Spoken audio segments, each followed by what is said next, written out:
Olá, alunos do terceiro ano, professor Tarsis aqui, sejam muito bem-vindos a mais uma aula de Biologia. E hoje o nosso assunto será polialelia e grupos sanguíneos do sistema ABO. Vocês vão entender o que é isso, calma lá, viu? Pessoal, antes da gente começar a entrar nesse assunto de polialelia e grupos sanguíneos do sistema ABO, é importante revisar e entender que até então no estudo da genética que vocês tiveram no primeiro bimestre e um pedacinho aí do segundo bimestre, nós focamos na genética mendeliana, que foi aquela proposta por Mendel. Só que Mendel, ele analisou, quando a gente compara isso com o novo assunto de hoje, apenas dois alelos para os caracteres da ervilha que ele estudou. Como assim?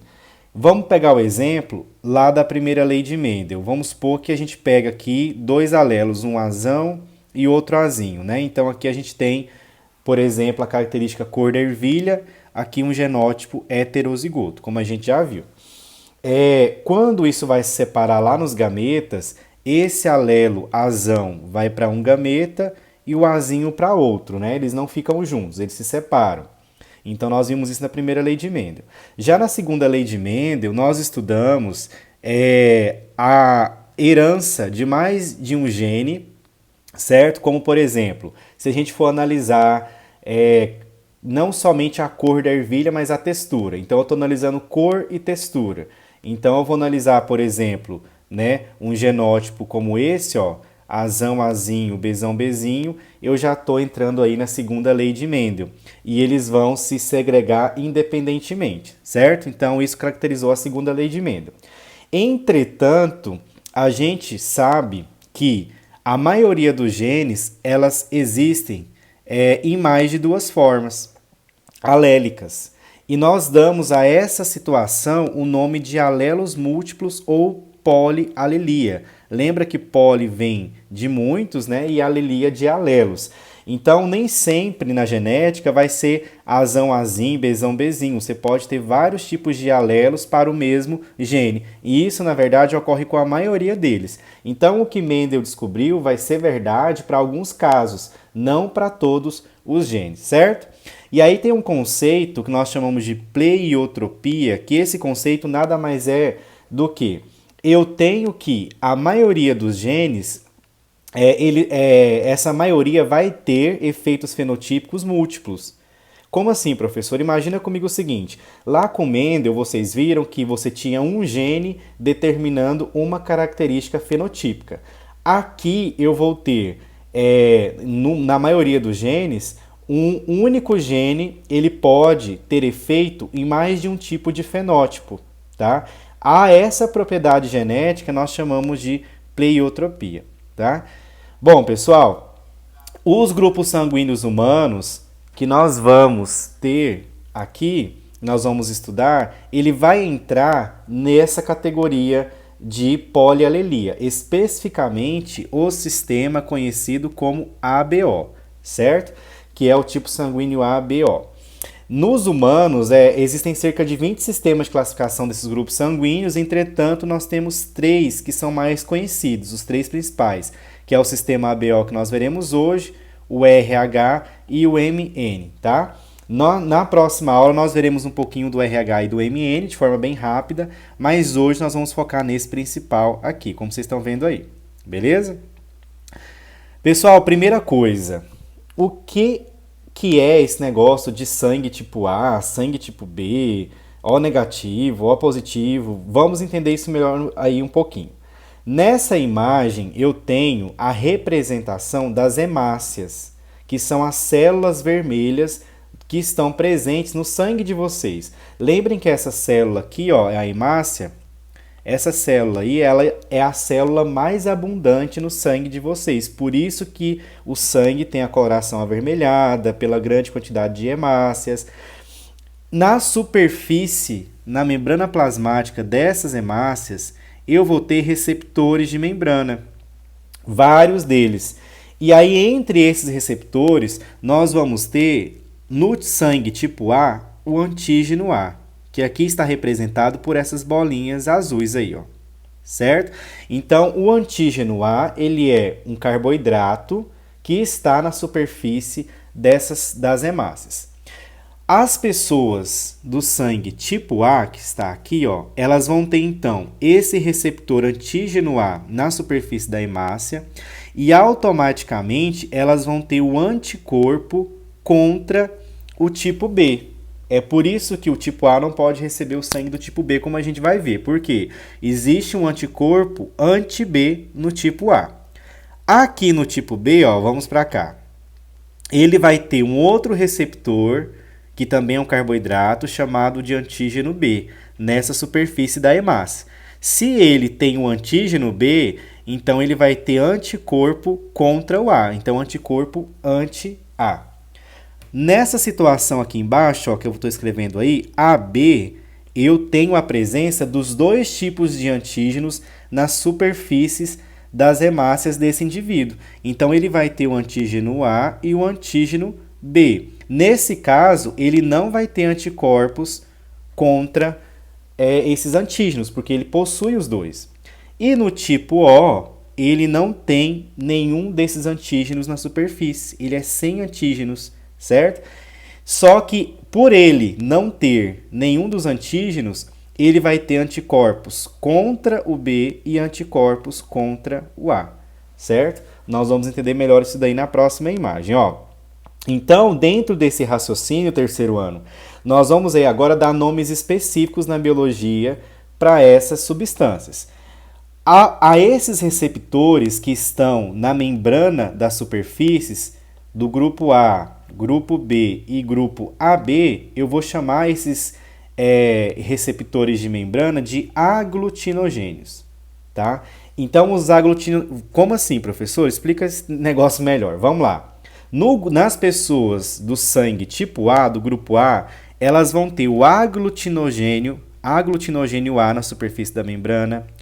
As do grupo B, o aglutinogênio B, e AB, logicamente, os aglutinogênios A e B. Já o grupo O, como a gente viu, eles não têm nenhum aglutinogênio. E o que vai ser, então, a aglutinina? Ó, existe uma diferença entre aglutinogênio e aglutinina.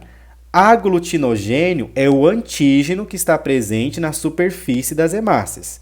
A aglutinina é o anticorpo que vai estar presente nos indivíduos conforme o tipo de receptor que eles têm na superfície da hemácia. Então, nas pessoas do grupo A, por elas terem o aglutinogênio A, elas terão a aglutinina anti-B. Nas pessoas do grupo B, elas terão a aglutinina anti-A, e as pessoas do grupo AB, elas não terão nenhuma aglutinina. Já as do grupo O, por não possuírem nenhum aglutinogênio na superfície das hemácias, terão aglutininas anti-A e anti-B, certo? Isso vai ser importante, por exemplo, para a gente entender na parte da genética, como que esses genótipos podem gerar os fenótipos dos grupos sanguíneos. Então, olhe primeiramente aqui para essa tabela do lado esquerdo, ó, onde eu fiz um asterisco. Então, em questão de genótipos, nós temos para o fenótipo A dois tipos de genótipos possíveis. Então, nós temos, por exemplo, aqui, ó, no número 1, esse indivíduo do grupo A, ele pode ser azão aqui, no sentido de ter dois As, certo? Ou ele pode ser A, O, ou zero, né? Por quê? Ele pode ter apenas um alelo que tenha que tenha o antígeno A. Nesse caso dele ter um antígeno, somente um alelo do antígeno A, o outro vai ser o que nós chamamos de I, não tem a presença do outro A. Por quê? Esse antígeno A, ele é dominante, certo? Sobre esse aqui. Tem uma relação de dominância sobre o O. Por isso que ele manifesta o fenótipo A. Já nos genótipos que podem dar o fenótipo B, nós temos o mesmo raciocínio. O indivíduo pode ter os dois alelos para o antígeno B, sendo BB, ou ele pode ser BO. Por quê? Mais uma vez, essa relação de dominância que o B estabelece sobre o O. Já no tipo AB, ele vai ter, logicamente, ó, um alelo para codificar o antígeno A e o outro para o antígeno B. E no O, ele não vai ter nenhum desses dois alelos, ele vai ser somente II aqui, como a gente viu, certo?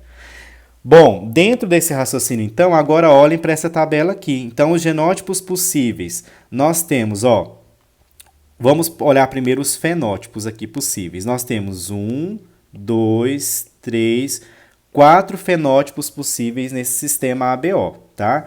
Nos genótipos possíveis, nós temos, ó, 1, 2, 3, 4, 5, 6.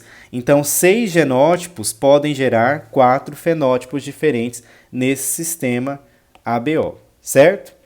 Professor, e agora, como que isso tem a ver com a questão de doação de sangue? Quem pode doar para quem? Quem pode receber de quem? Vamos agora entender esse raciocínio aqui. Vamos começar pelo doador A. Então imagina que você é uma pessoa que tem o sangue. Nesse caso, nós não estamos falando ainda de positivo e negativo. Esse positivo e negativo, ele é um outro sistema, que é o sistema RH, que nós veremos na semana que vem. Hoje nós focaremos aqui somente nos tipos A, B e O, tá? A pessoa que vai doar sangue do tipo A, quem que pode receber sangue dela? Ó, a pessoa que seja A também, ou a pessoa aqui que seja... Desculpa, passei o slide aí. Ou a pessoa que seja AB aqui, ó. Tá? Olhem aqui, ela pode doar. A pessoa A pode doar para o tipo A e para o tipo AB. Por quê? A pessoa do tipo A, ela não tem antígeno contra o A, ela só tem contra o B. E a pessoa AB, ela também não vai apresentar nenhuma aglutinina contra A. Por isso que ela pode receber do tipo A.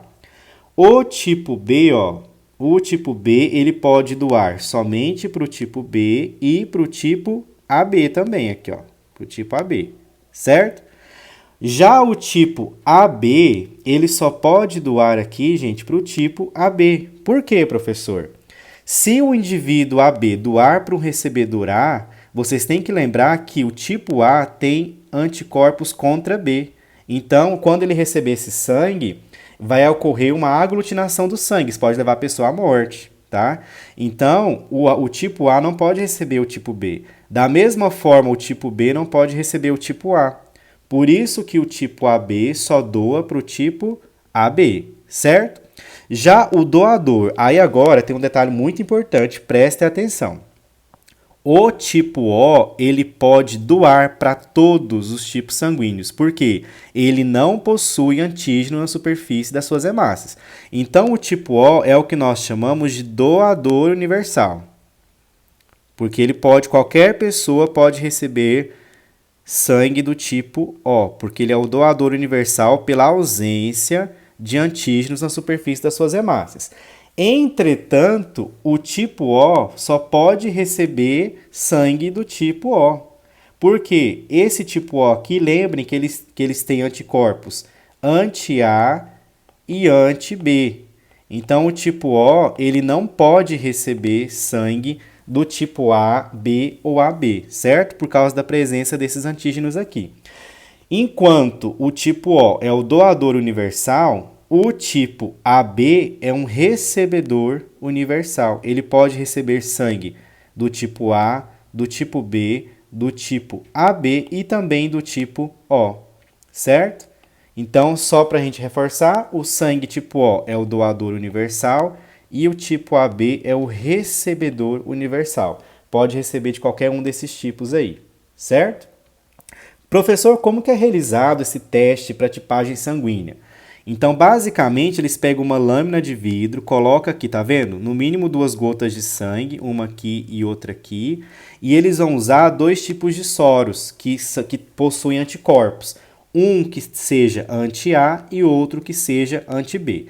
Nesse primeiro caso aqui, que eu numerei de número 1, o soro com anti-A reagiu aqui nessa primeira... Nesse primeiro círculo aqui, ó, que eu marquei com um asterisco, viu que formou uma aglutinação no sangue, que são essas bolinhas pretas. Já o que recebeu o soro anti-B não reagiu. Então, quer dizer que esse tipo sanguíneo aqui é o tipo A, porque somente teve reação com soro anti-A. Já no número 2 aqui, ó, houve somente a reação com soro anti-B, aqui no asterisco. Então, ele é do tipo B, certo? Aqui, ó. Aqui não teve reação, como vocês estão vendo. Quando é do tipo AB, reage com os dois, tanto com o soro anti-A como com o soro anti-B, que é a situação número 3. E na situação número 4, quando eles adicionam o soro anti-A e o soro anti-B, não tem reação de aglutinação em nenhuma das gotas de sangue. Então, essa pessoa aqui é O. Entenderam como é que eles descobrem? Para isso ficar mais claro, eu trouxe para vocês uma imagem real aqui, ó. Então, sangue tipo A fica com esse aspecto, certo? Com o B não reage. No A, B reage, mas não, nesse caso, para CAB tem que reagir tanto com anti-A quanto com anti-B. E no O, ninguém reage aí, tá vendo? Bom, pessoal, tem esses 3 exercícios aí para vocês fazerem. Vocês vão responder no caderno, não precisa copiar o exercício, porque vocês vão ter acesso a esse slide. Somente respondam as questões número 1, a número 2 e a número 3. Qualquer dúvida, vocês já sabem onde me procurar. Lembrem de acessar diariamente o GR8, vou dar esse destaque aqui. E muito obrigado pela atenção de vocês e bons estudos!